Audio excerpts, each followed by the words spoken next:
Bienvenue à toutes et à tous.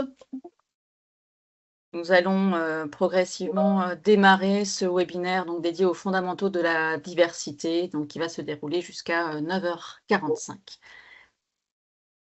Alors, juste un petit rappel de la programmation des webinaires pour l'année 2025. Nous avons étoffé l'offre des webinaires donc, qui ont rencontré un grand succès l'année dernière. Nous l'avons étoffé cette offre puisque l'année dernière, nous avions 4 webinaires organisés tout au long de l'année. Et cette année, nous passons à un rythme de 9 webinaires durant l'année. Donc, ce premier temps fort aujourd'hui est dédié aux fondamentaux de la diversité. Nous nous retrouverons le 4 février sur le sujet de la santé mentale en entreprise, le 11 mars sur le sujet des postes à responsabilité du plafond de verre, donc sujet égalité professionnelle. Alors intéressant aussi de rappeler que les entreprises ont un objectif de 30% de femmes et de 30% d'hommes, donc de mixité dans les instances dirigeantes. Pour les entreprises de plus de 1000 collaborateurs, c'est la loi Rixin. Donc à partir du 1er mars 2026. Et aujourd'hui, seulement 50% des entreprises concernées sont prêtes. Donc un gros travail à faire sur ce sujet de l'accès des femmes aux postes à responsabilité. C'est la raison pour laquelle nous l'avons mis au programme. Le 3 avril, les défis de l'intergénérationnel en entreprise. Comment toutes les générations présentes, on a jusqu'à 4 générations présentes dans les entreprises, travaillent ensemble et comment faciliter le travail collectif, quels que soient les âges. Le 3 juin, nous parlerons de la gestion de la diversité religieuse en entreprise, puisque la liberté religieuse s'applique et que parfois les managers ou les collaborateurs ne sont pas forcément informés sur ce qui peut être fait, demandé, quand est-ce qu'on répond oui, quand est-ce qu'on répond non. Nous avons ensuite, au courant du 2e semestre, un webinaire dédié à l'identité de genre et l'orientation sexuelle. Le 14 octobre, un webinaire dédié aux origines et à la discrimination. C'était le sujet initial de la charte de la diversité. C'est important de le rappeler. D'ailleurs, le défenseur des droits avait sorti un rapport dédié à ce sujet-là. Donc, c'est important aussi de le traiter, de voir comment les entreprises peuvent le prendre à bras le corps.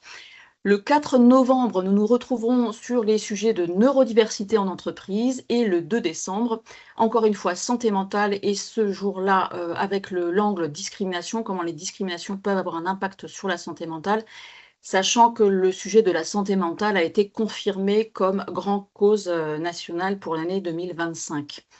Pour rappel, pour ceux qui viennent pour la première fois, les webinaires font tous l'objet d'un replay. Les replays sont mis à disposition de l'ensemble des organisations signataires de la Charte de la diversité via les newsletters que nous envoyons régulièrement à l'ensemble de nos contacts destinataires des newsletters. Alors, généralement, nous avons 3 personnes dans les organisations.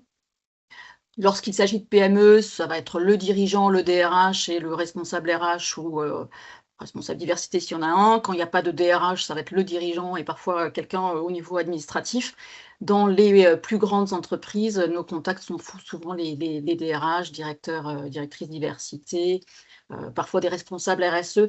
Vérifiez également à ce que vos contacts soient bien à jour en vous connectant régulièrement sur vos espaces signataires sur le site de la Charte de la diversité, donc de façon à ce que les newsletters arrivent aux bonnes personnes.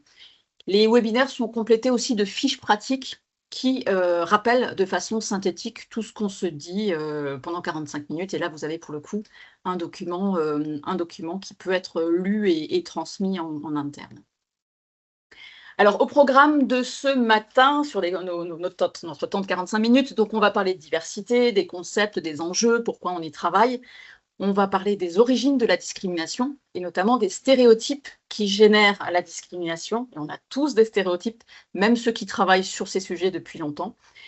On va également rappeler les critères de discrimination définis par la loi et puis comment chacun d'entre nous peut agir individuellement et collectivement pour l'inclusion de toutes et de tous en entreprise. Alors, premier temps, les concepts et les enjeux. De quoi on parle lorsqu'on parle de diversité et de discrimination. On aime à rappeler que la Charte de la diversité a été initiée par monsieur Claude Bébéar, qui est à la fois fondateur du réseau Les Entreprises pour la Cité, porteur de la Charte de la diversité. Nous animons la charte depuis son origine en 2004. Claude Bébéar, également fondateur de l'entreprise AXA, président d'honneur d'AXA France, et puis co-rédacteur de la Charte de la diversité qu'il avait lancée à l'époque au nom de l'Institut Montaigne. Cette charte a été initiée notamment suite au rapport des entreprises aux couleurs de la France qu'il avait rédigé en 2004 et remis au Premier ministre. Et dans ce rapport, il faisait un petit peu le parallèle entre la non-discrimination et la diversité, et il se disait que les lois, la non-discrimination n'allait pas être suffisante pour convaincre les dirigeants et les entreprises à s'engager pour la diversité. Et il a pour la première fois émis cette idée de recherche de diversité, hein, d'enjeu de diversité comme levier de performance économique. Alors plus précisément, ce qu'il a rédigé dans son rapport, c'est cette phrase qui est assez marquante. Révoltante sur le plan de l'éthique et de la morale, la discrimination des minorités visibles, puisqu'on parlait beaucoup à l'époque, hein, diversité des origines, discrimination sur la couleur de peau, la race, l'origine migratoire, en entreprise est aberrante sur le plan économique. C'est pourquoi lutter contre la discrimination en entreprise n'est pas une affaire de compassion, mais plutôt d'intérêt bien compris. Donc on passe un peu de cette logique de peur du gendarme à plutôt levier économique et recherche de diversité comme levier de performance. Donc changement complètement d'angle. Quels enjeux? Alors, on va venir plus précisément sur ce que ça apporte aux entreprises. Simplement pour vous rappeler que la charte de la diversité que votre employeur a signée, que vous soyez entreprise privée, organisme public ou association, hein, puisqu'on a à la fois des grands groupes privés, des TPE, des PME, mais aussi des collectivités locales ou des associations qui ont pu signer. Nous sommes passés de 33 signataires historiques le 22 octobre 2004 à aujourd'hui près de 5500 signataires, donc 80% de PME, quels que soient les statuts. Et l'objectif, c'est d'agir contre les discriminations et refléter la diversité de la société dans toutes ses composantes. On a un petit rappel du texte de la charte que vous avez sans doute dans vos bureaux, en tout cas qu'on vous invite à afficher dans les bureaux des recruteurs, des DRH et des dirigeants, de façon à ce que la politique de l'entreprise soit bien visible. Ça arrive encore hein, qu'on intervienne dans des entreprises signataires de la charte et que parfois les managers ignorent cette signature. Donc, n'hésitez pas à afficher le texte de la charte pour affirmer votre engagement. Et concrètement, ce texte, c'est à lire un peu comme un plan d'action en 6 points, avec un premier point, sensibiliser et former les dirigeants, les managers, les collaborateurs. Ensuite, objectiver les process de gestion des ressources humaines, du recrutement à la formation jusqu'à la rémunération et voir les sanctions ou départ des collaborateurs. Rechercher à refléter la diversité de la société dans les effectifs, donc essayer de se donner tous les moyens de manière à faire rentrer toutes les diversités dans l'entreprise. Communiquer sur l'engagement. Alors souvent, la communication se fait au moment de la signature de la charte, mais elle peut se faire aussi au moment d'un renouvellement d'engagement. Certains d'entre vous ont renouvelé l'engagement de signature. Et puis elle peut se faire tout au long de l'année à l'occasion de temps forts.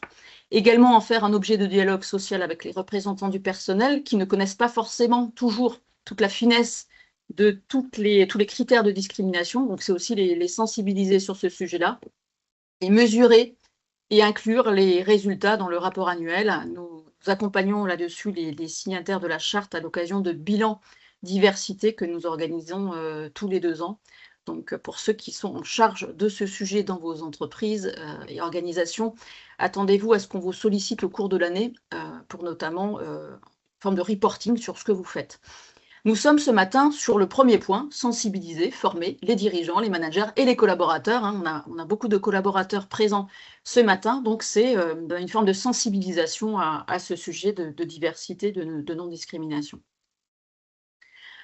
Alors pourquoi tout ça est fait? Donc les initiateurs de la charte avaient cette perception, ils ont senti cette intuition que la diversité était levier de performance économique, et ça a été documenté dans toute une série d'études régulièrement publiées. On voit là quelques enjeux et quelques grands chiffres, notamment sur l'attractivité des entreprises, mais aussi sur l'innovation, sur la question de la gestion des talents. Question d'attractivité, les demandeurs d'emploi sont sensibles aux messages de diversité que peuvent communiquer les employeurs dans leurs offres. Et 67% aujourd'hui des demandeurs d'emploi considèrent la diversité du personnel comme un facteur important lorsqu'ils examinent des offres. C'est une étude Glassdoor de 2021. Concernant l'innovation, selon les salariés français, la diversité est le 2e facteur qui favorise le plus l'innovation après la confiance. Le premier temps, c'est d'avoir confiance dans la direction, confiance dans les équipes, confiance dans le fait que la parole puisse être librement exprimée et qu'on puisse faire plein de suggestions. Mais c'est aussi que les équipes soient diversifiées parce que plus on est divers, plus on va avoir apporté d'angles de vue et ça va être riche pour la créativité. Donc, étude Great Insight de 2023. 41% des top employeurs en France priorisent d'ailleurs la diversité comme enjeu stratégique en 2023. C'était une étude de top employeurs, donc une vraie prise de conscience sur l'importance stratégique de la diversité. C'est aussi mieux gérer les talents, arriver à les accompagner dans leur évolution de carrière, arriver à vraiment se concentrer sur les compétences et pas juste sur des critères d'âge, de sexe ou de handicap ou de couleur de peau. Et puis, c'est aussi donner un message très fort à l'ensemble du personnel des équipes, c'est tout simplement être soi en entreprise pour avoir confiance dans la hiérarchie, se dire, voilà, j'ai une problématique quelle qu'elle soit, hein, que je sois aidant, par exemple, ou que je sois peut-être en situation de handicap, je peux l'exprimer en toute confiance et je sais que je vais être accompagnée là-dessus. Un petit schéma aussi qui permet de bien comprendre les concepts. Vous avez certainement entendu parler d'inclusion, de diversité. Les médias en parlent beaucoup, parfois aussi d'égalité de traitement ou d'égalité des chances. On peut partir du premier niveau, hein, en orange, l'égalité de traitement. L'égalité de traitement, c'est un angle juridique. C'est le minimum légal, c'est ce que tout le monde doit assurer. Vous pourriez d'ailleurs vous arrêter là, hein. Sécurité juridique, vous êtes obligés, chacun, de ne pas discriminer. Les employeurs sont obligés de faire attention à ça. Vous avez souvent des équipes juridiques, hein, des juristes qui traitent ces questions dans les entreprises, le DRH vigilant à ces sujets et les directions aussi. Logique égalitariste, hein, on lève la même chose pour tout le monde, traitement égal. C'est le minimum à sécuriser. C'est pas parce qu'on agit pour la diversité que pour autant on est parfait en matière d'égalité de traitement. Attention parfois à l'arbre qui cache la forêt, hein, on a parfois des entreprises très communicantes sur certaines thématiques de handicap, enfin de diversité comme le handicap ou l'égalité professionnelle et qui pour autant n'ont pas forcément sécurisé tout leur process de gestion des ressources humaines. Donc pensez bien à minima à faire ce sujet-là, à traiter correctement, hein, l'égalité de traitement. C'est parfois un peu plus long, un peu plus ingrat, mais c'est absolument essentiel. Une fois que l'égalité de traitement est acquise, à minima sécurisée, on peut passer au temps complémentaire, égalité des chances. Alors, dans ces actions-là, on va passer du temps à corriger les inégalités initiales, les inégalités de base. Ça peut être des actions, forum, emploi, handicap, pour arriver à détecter des personnes en situation de handicap qu'on souhaiterait voir rentrer dans l'entreprise. Ça peut être des actions de mentorat, par exemple, du mentorat pour des jeunes issus des quartiers sensibles qui n'auraient pas forcément tous les codes de l'entreprise, qui n'auraient pas forcément connaissance de toutes les formations ou de tous les métiers vers lesquels ils pourraient se diriger. Et donc, on donne du temps complémentaire et on les accompagne. C'est des actions aussi, comme on en organise aux entreprises pour la cité, par exemple, des forums emploi seniors pour des femmes de plus de 45 ans en reconversion professionnelle. On sait qu'on a des populations qui parfois ont plus de difficultés, donc on donne du temps pour accompagner ces groupes de population potentiellement victimes de discrimination, hein. Quand on parle de femmes seniors, on a parfois deux critères qui s'additionnent, à la fois l'âge et le sexe. Donc, cette logique d'égalité des chances pour donner accès plus facilement à l'entreprise. Si les personnes n'ont pas les compétences requises, bien entendu, on ne va pas les recruter. On n'est pas dans une logique de discrimination positive, hein. On est vraiment dans une logique d'égalité des chances, donner du temps à chacun, mais évidemment, on va recruter la personne la plus compétente lorsque le poste est ouvert. Temps suivant, la diversité, donc ça c'était vraiment l'ouverture, hein, de la charte de la diversité, la logique de Claude Bébéar. Ouvrir l'entreprise à toute la diversité, rechercher les diversités, que l'entreprise représente la société, toutes ces diversités. Donc c'est une démarche volontaire de l'entreprise, il n'y a pas d'obligation à le faire, mais les dirigeants ont bien compris que c'était utile pour innover. Et l'inclusion, alors c'est pas parce qu'on a ouvert l'entreprise, c'est pas parce qu'on a davantage de femmes, davantage de jeunes de quartier ou davantage de personnes handicapées dans l'entreprise que tout le monde se sent parfaitement inclus. La strate vraiment supérieure, c'est l'inclusion. Et la prise de conscience a été un peu longue entre diversité et inclusion. C'est pas parce que les gens sont rentrés dans les structures, dans les organisations, que pour autant ils sont inclus. Et donc, on est aujourd'hui beaucoup en action sur ces sujets d'inclusion, cette capacité à valoriser chaque salarié dans sa différence, à le prendre en compte, à lui confier des projets stratégiques aussi, quel que soit voilà, son origine, sa couleur de peau, son orientation sexuelle, son genre, s'intéresser à ce que voilà, chacun soit parfaitement inclus, écouté. Et cette phrase pour mémoriser hein, cette différence entre diversité et inclusion, la diversité, c'est d'être invité à la fête. L'inclusion, c'est d'être invité à danser. C'est pas la même chose. Invité à la fête, je suis recrutée dans l'entreprise, j'y suis, mais invité à danser, c'est qu'on me confie des projets importants, quelle que soit ma singularité.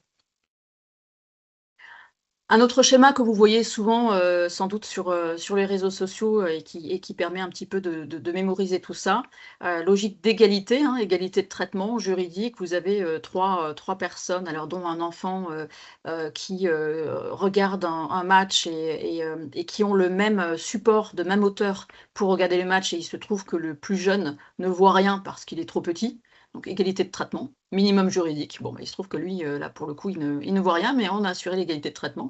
L'équité, là, on est sur la logique d'égalité des chances, c'est qu'on donne un peu plus, ça va être un peu plus de temps, un peu plus de moyens à ceux qui en ont moins à la base. Alors voilà, le petit enfant, là, on lui a mis un deuxième support de façon à ce qu'il soit à même hauteur que les autres.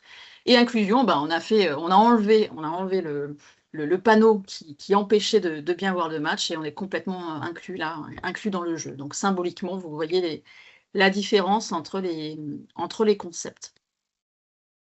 Également quelques schémas qui permettent de comprendre ces différents concepts. On entend parfois parler de ségrégation, exclusion, intégration, inclusion. Donc vous voyez sur ces schémas les différences. La ségrégation, c'est lorsqu'on met certains groupes de population de côté, complètement à côté. Vous avez les jaunes, les rouges ou les verts qui ne sont pas du tout intégrés, pas du tout associés au collectif bleu. Et on les distingue notamment du fait de leur appartenance à ce groupe de jaune, de rouge ou de vert.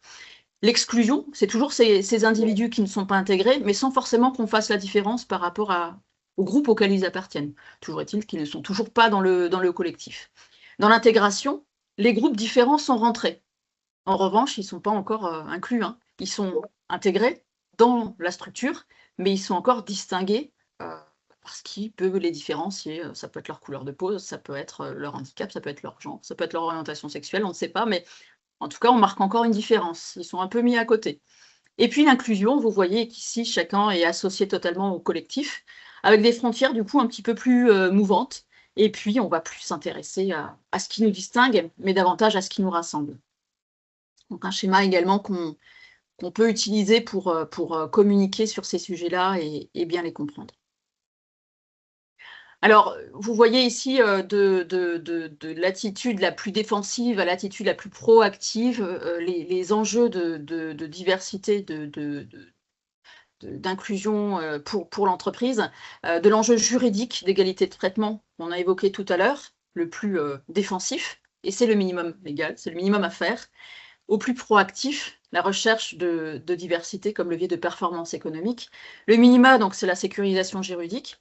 Vous avez ensuite des entreprises qui ont pris conscience de l'importance de la diversité pour l'image et la réputation de l'entreprise. Lorsqu'on parlait tout à l'heure de l'étude Glassdoor et des demandeurs d'emploi, 67% des demandeurs d'emploi qui s'intéressaient à ces communications sur la diversité et sur l'inclusion comme levier d'attractivité, donc prise de conscience hein, des employeurs sur l'importance de la diversité comme levier d'attractivité.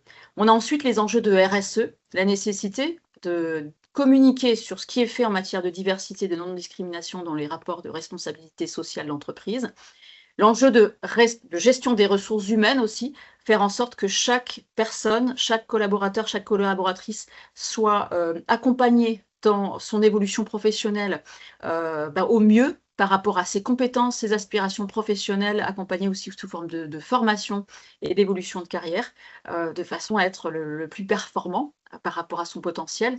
Alors attention par exemple aux carrières plates pour les personnes en situation de handicap. Les entreprises vont dire: «Ah bah oui, on a par exemple un taux, d'emploi de personnes en situation de handicap qui, peut être de 4 sur les 6 qu'on doit viser. On n'est pas si mal, on essaie de progresser, c'est difficile, on ne trouve pas forcément les profils» et parfois, les entreprises vont recruter une personne en situation de handicap pour un poste et se dire: «Bah, cette personne est parfaitement, bien positionnée à ce poste et la personne va y rester des années durant», sans que forcément on ne pense à son évolution. Parce qu'il y a cette logique de, bah, c'est déjà bien, on a recruté une personne en situation de handicap, mais on ne sait pas forcément l'accompagner dans son évolution de carrière. Donc faut vraiment penser aussi à ça, hein, à ce que chaque personne, quelle que soit sa diversité ou singularité, soit aussi accompagnée dans son évolution.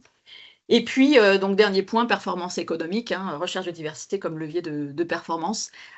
Les études le démontrent, hein, 60 de chances supplémentaires de voir des profils à productivité augmenter, attirer plus de talents et surcroît d'innovation, par la diversité. Donc c'est une étude de l'Organisation internationale du travail de 2019 et à contrario, vous voyez en bas à droite, le rapport de France Stratégie qui avait été, commandité par Myriam El Khomri en 2016 qui avait, vraiment, précisé le coût de la discrimination en France, en prenant en compte simplement 2 critères. À l'époque, c'était le critère du sexe et de l'origine migratoire. Donc sur seulement 2 critères, on avait estimé que la discrimination coûtait 150 milliards d'euros à la France. C'est l'équivalent à peu près de 3 de PIB. Et bien tout simplement parce que les personnes vont être formées, à l'école, vont acquérir certain niveau de diplôme et ça coûte évidemment à l'État, mais ne vont pas forcément, accéder au niveau, d'emploi qui correspond à leurs, compétences. Par exemple, un bac+5 va occuper un poste à bac+2, ce qui peut avoir des effets aussi sur le pouvoir d'achat, sur la capacité à consommer, et aussi sur, psychologiquement, sur la santé mentale. Vous avez des personnes qui ne retrouvent pas du travail à hauteur de ce qu'ils pourraient avoir. Vous avez des personnes au chômage, parfois aussi un risque de dépression parce qu'on va pas bien. Voilà, tout ça, ça a un coût qui a été évalué, donc dans le cadre du rapport, France Stratégie. Ce sujet nous concerne tous, ce sujet de diversité. On aime utiliser ce baromètre de perception de l'égalité des chances du MEDEF. Donc le MEDEF réalise tous les ans un baromètre de perception de l'égalité des chances auprès de ses membres et vous voyez dans le graphique, que nous vous présentons que chacun, finalement, presque tout le monde, se reconnaît à minima dans un critère de diversité. La question posée a été, parmi les caractéristiques suivantes, lesquelles vous qualifient le mieux, selon vous? Plusieurs réponses étaient possibles et vous voyez que, les gens vont se qualifier. Bah, oui, moi je suis senior, hein, 19 moi je suis d'origine sociale modeste ou je suis en surpoids, donc prise de conscience, hein, conscience de certains critères de discrimination. Bah, je suis jeune, je suis en situation de handicap ou j'ai un parcours scolaire, atypique ou j'ai des enfants en bas âge et cetera. Je ne vais pas tous vous les lire, mais il se trouve on est tous porteurs d'une certaine diversité de façon consciente ou inconsciente et donc là, alors 80 des salariés estiment avoir à minima une caractéristique potentiellement stigmatisante. Donc ce n'est pas, moi, je suis le héros ou l'héroïne et les autres sont fragiles. Non, non, ça nous concerne, tous et prise de conscience d'autant plus forte chez les plus jeunes. Vous voyez que dans les statistiques, les 16-24 ans sont à 92 conscients qu'ils ont à minima, une caractéristique potentiellement stigmatisante. Donc c'est vraiment un sujet qui nous concerne tous, et c'est important de le rappeler. Alors, aux origines de la discrimination, les stéréotypes. Vous avez souvent entendu ou certainement entendu parler de ce sujet de stéréotypes ou de biais inconscients. Ce sont les biais inconscients qui vont générer les discriminations. Et nous avons tous des biais inconscients, y compris les personnes qui, comme moi, travaillent depuis une vingtaine d'années dans ces sujets. Il faut y travailler. Moins on connaît certains sujets, plus le risque d'avoir des biais est important. D'où l'importance d'avoir les chakras ouverts, hein, de rester très ouvert par rapport aux autres, à la différence. Les stéréotypes sont des croyances partagées ou non sur des caractéristiques personnelles, des traits de personnalité ou des comportements d'un groupe de personnes. C'est typiquement la phrase les trois petits points sont. Vous dire les femmes sont bavardes, les Suisses sont lents. Les Allemands sont travailleurs. Les stéréotypes que je vous ai exprimés là sont des stéréotypes positifs ou négatifs. Heu, Par exemple, on pourrait avoir c'est partagé, un stéréotype positif sur les Asiatiques au travail. Les Asiatiques sont forts en maths ou les Asiatiques sont travailleurs. Pourtant, tous les Asiatiques ne sont pas forts en maths ou ne sont pas travailleurs. Donc on peut bénéficier d'un stéréotype positif ou subir un stéréotype négatif. Méfiez-vous en tout cas de ces phrases, toutes faites, les, 3 petits points sont. Ce sont des caricatures, elles ont pour effet de généraliser des caractéristiques en mettant des personnes, des groupes, des personnes dans un même panier. Ils sont vrais ou faux, mais c'est naturel parce que notre cerveau a besoin de simplifier les choses. Voilà, on a besoin de mettre un petit peu les personnes dans des cases par rapport à ce monde très complexe auquel on est confronté. Typiquement, là, vous avez une illustration de stéréotypes, sur l'apparence physique. Une personne, par exemple, qui a des tatouages, des piercings, peut être perçue comme indisciplinée, rebelle, peut-être plus difficile à manager. Une personne obèse va être perçue comme paresseuse. C'est le cerveau qui très vite va donner ces signaux. Une femme mince va être perçue comme plus performante, voilà, parce qu'elle a une certaine forme de contrôle, sur son corps. Et l'homme en cravate va être perçu comme sérieux. Vous n'en avez pas forcément conscience. C'est votre cerveau qui très vite, va vous donner ces indicateurs. Et ensuite, ça nous prend un peu plus de temps de déconstruire le stéréotype. L'homme en cravate ne sera pas forcément sérieux, mais ce signal nous sera donné. En cas de doute, par exemple sur l'obésité, vous pouvez vous dire: «Ah bah oui, mais est-ce que la personne va être capable de porter les charges, telle régularité, sur tel chantier?» Si vous avez un doute par rapport à un physique, par exemple, c'est le médecin du travail qui statue sur l'aptitude physique par rapport à un emploi. Vraiment, c'est comme ça que ça fonctionne et le c'est pas à nous, de l'estimer, simplement, en apercevant, une personne, voilà, en surcharge pondérale. À savoir que les personnes les plus discriminées, ce sont les personnes obèses et notamment, on a encore des effets d'intersectionnalité. Les femmes obèses ont 8 fois moins de chances d'être reçues en entretien de recrutement qu'une personne, à IMC, classique. Du stéréotype à la discrimination, donc ce sont les stéréotypes, générant des préjugés qui vont ensuite générer une discrimination. Si par exemple je pense, les jeunes sont, souvent en retard. Je vais me dire, par exemple, j'ai un poste à pourvoir dans un magasin avec des horaires très stricts, où on démarre, je ne sais pas moi, à 8 heures ou à 9 heures et je me dis: «Ils vont être en retard». Mon préjugé, c'est que la personne, le jeune ne sera pas à l'heure au moment où on ouvre le magasin et alors que je dois compter sur lui, eh bien potentiellement je vais le discriminer. Donc on peut voilà, le faire sur tout type de différence par rapport aux préjugés qu'on peut avoir. Donc préjugé va générer un risque de discrimination. Veillons bien à nos préjugés. On le verra tout à l'heure, il existe des tests d'association implicite qui nous permettent en ligne de tester nos propres préjugés, pour voir, si on a voilà, un avis peut-être plutôt défavorable par rapport à tel et tel type de population et du coup d'être vigilant lorsqu'on a une décision à prendre.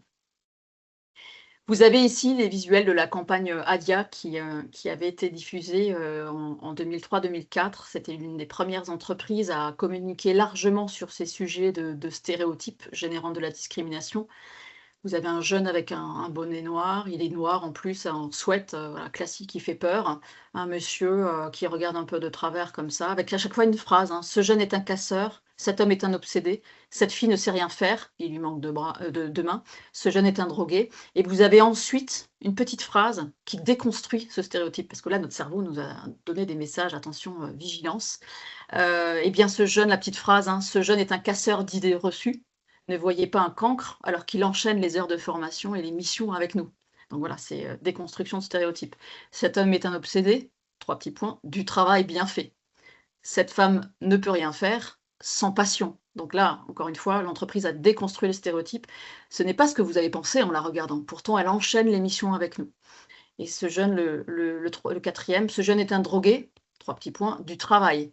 Pourtant, en le regardant, on s'imagine que rien ne l'intéresse et peut-être qu'il vient juste de se réveiller, il a l'air un peu hagard comme ça sur la photo. Donc voilà, première campagne de déconstruction des préjugés, c'est très efficace. Vous pouvez en faire également dans vos propres entreprises ou afficher ce type de message, voilà, pour rester vigilant sur le sujet. Donc voilà, notre cerveau est une machine à traiter l'information, qui a développé ses biais cognitifs et on a tous, encore une fois, des biais et c'est tout à fait, normal. Tout humain en a. On a du coup une notation sélective. Lorsque j'ai un stéréotype, je retiens mieux tout ce qui confirme le stéréotype. Si par exemple je me dis les jeunes sont en retard, eh bien je vais particulièrement observer l'heure d'arrivée du jeune, beaucoup plus que je ne le ferai sur un cinquantenaire. Et puis un jour ça va se vérifier. Principe de catégorisation, eux sont tous pareils, alors que nous sommes tous différents.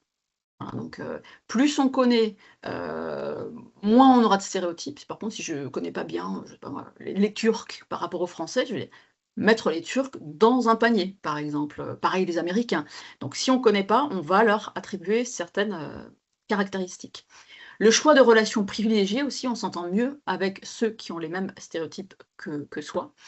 L'autoréalisation, hein, c'est ce que je vous évoquais par rapport aux jeunes. On rencontre un jour une personne qui illustre parfaitement le stéréotype que l'on a concernant cette catégorie. Et donc on dira: «Bah, je vous l'avais bien dit». Typiquement, si un jour vous recrutez un jeune des quartiers qui, part, voilà, qui échoue, eh bien ça va vous démotiver totalement par rapport à en recruter un nouveau. Vous dire: «Bah, j'en ai recruté un jour, il n'a pas été bon». Eh ben, tous les autres vont potentiellement, subir le fait que le premier n'a pas été bon. Donc voilà, ce principe d'autoréalisation, et on est d'autant plus vigilant, sur les personnes différentes lorsqu'on a un stéréotype. Les stéréotypes sont automatiques, inconscients. Ils peuvent générer des jugements inexacts et sont la racine des discriminations, nous l'avons dit. Ils sont source de conformisme, d'autocensure et de perte de confiance. Si on sait qu'on fait l'objet d'un stéréotype, on peut avoir moins confiance. Typiquement, les filles et les maths, hein, si on dit à toutes les filles: «Ah bah les garçons sont plus forts en maths», elles vont avoir de moins bons résultats. Et les études montrent que, selon les mises en situation, si on leur dit qu'on fait un exercice, plutôt de dessin que de géométrie, eh bien les filles vont très bien réussir, alors que l'exercice sera le même. Donc c'est une question de dénoncer souvent, voilà de comment les personnes perçoivent le fait qu'elles puissent être discriminées. Et ces stéréotypes peuvent provoquer, l'exclusion, des conflits également, entre les groupes.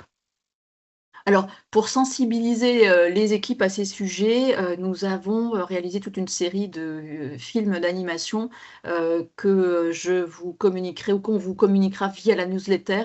Alors un des films concerne le handicap et le handicap invisible. Vous l'avez peut-être aperçu, déjà, il s'appelle Erreur 404.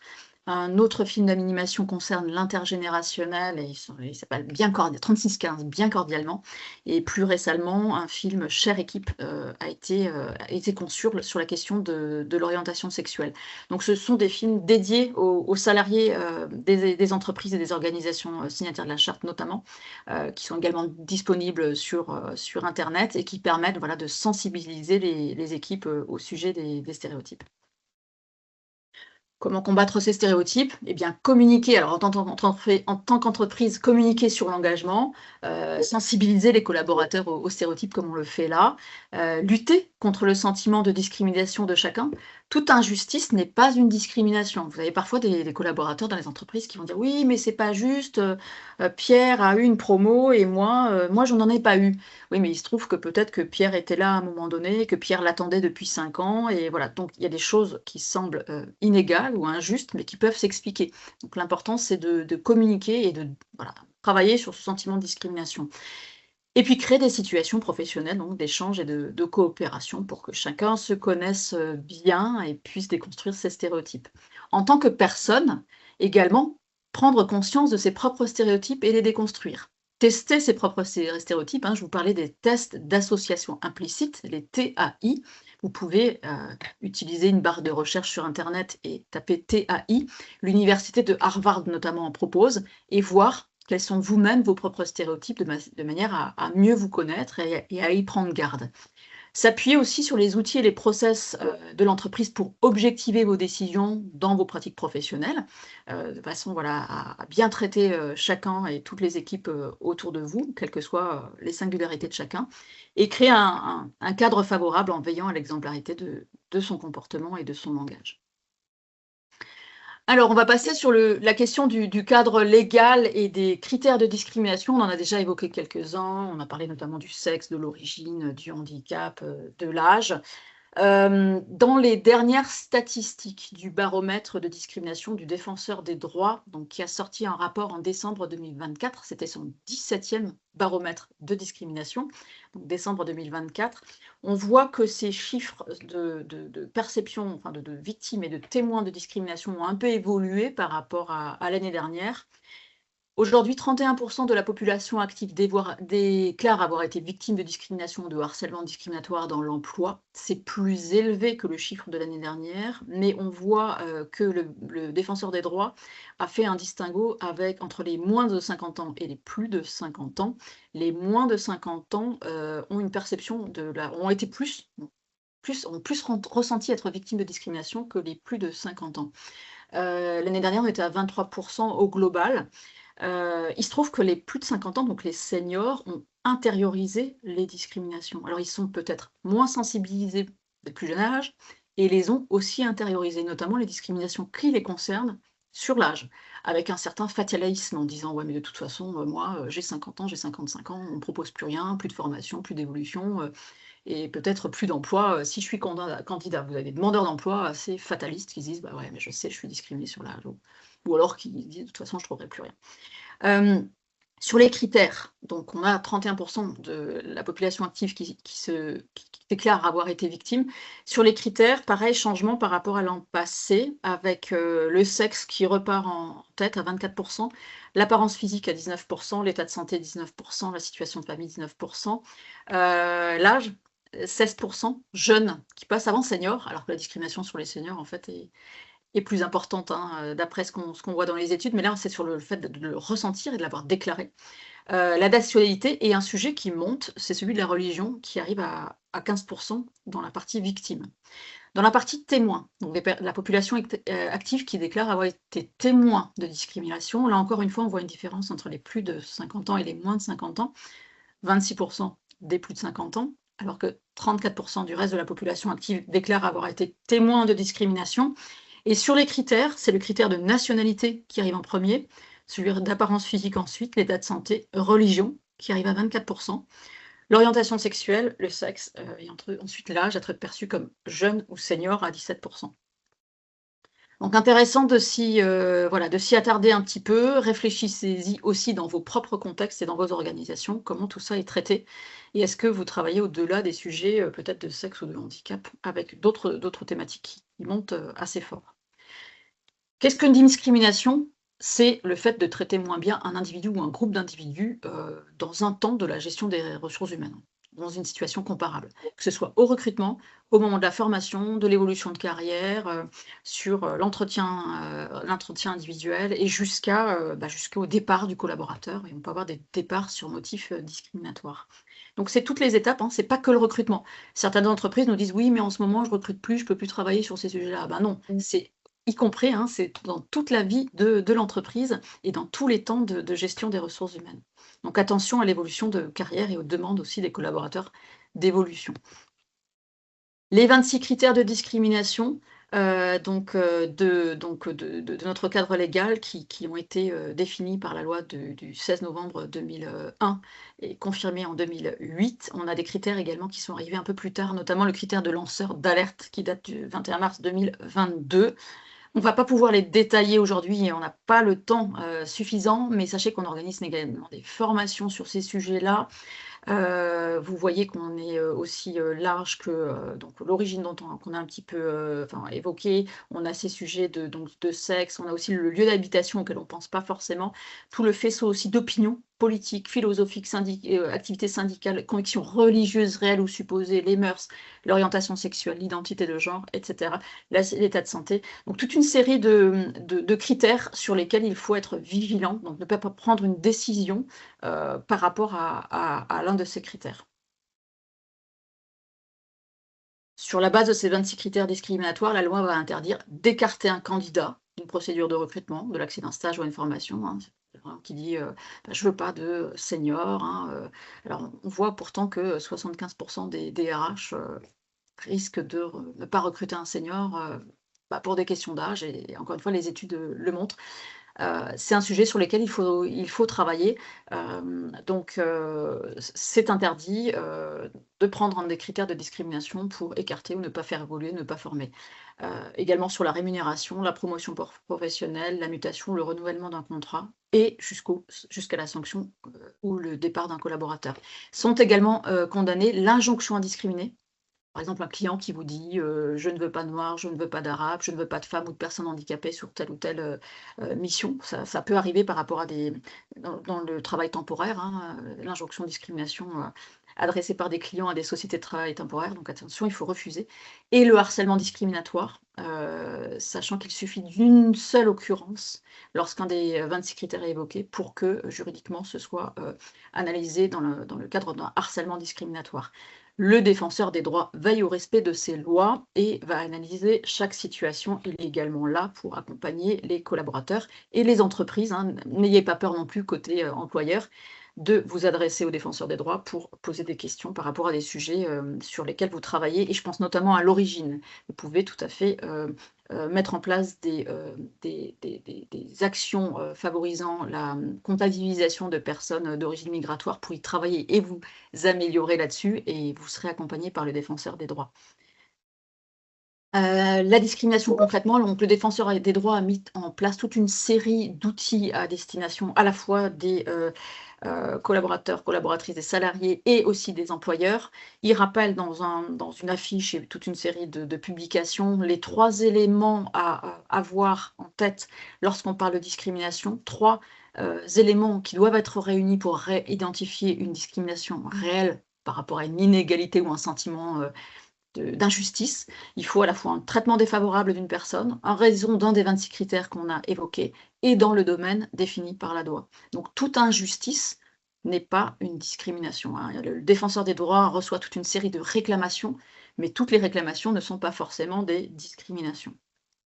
N'hésitez pas à aller sur le site du défenseur des droits si le sujet vous intéresse tout particulièrement.